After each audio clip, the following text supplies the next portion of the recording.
বাংলাদেশের মতো একটা ছোট দেশ আজকে জাতিসংঘের সভাপতিত্ব করবে। একটা মহল চেষ্টা করছে দেশে অস্থিতিশীলতা সৃষ্টি করবার জন্য।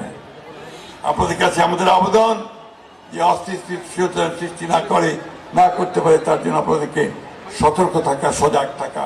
কারণ এই সময়ে যখন আমরা নতুন করে দেশ গঠন করবার কাজ শুরু করেছি তারেক রহমানের নেতৃত্বে, তখন যেন আমরা আবার বিভ্রান্ত না হয়ে যাই।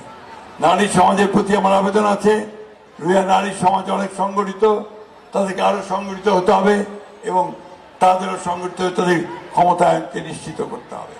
আমরা কাজ করার চেষ্টা করছি।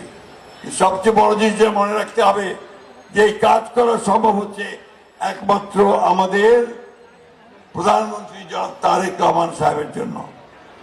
তিনি অত্যন্ত দ্রুত দেশের সমস্ত কাজগুলোকে সমাধান করার চেষ্টা করছেন, সমস্যাগুলোকে দূর করবার চেষ্টা করছেন।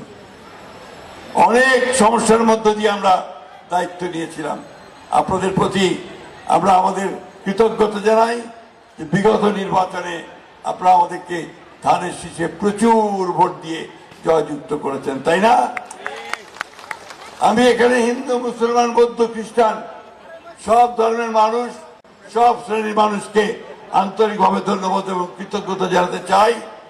তাদের সমর্থনে, অটল রহমতে আমি কাজ করার সুযোগ পেয়েছি।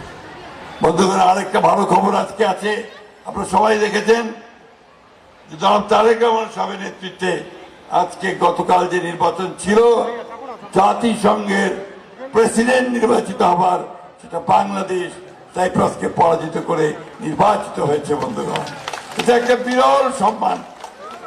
বাংলাদেশের মতো একটা ছোট দেশ আজকে জাতিসংঘের সভাপতিত্ব করবে।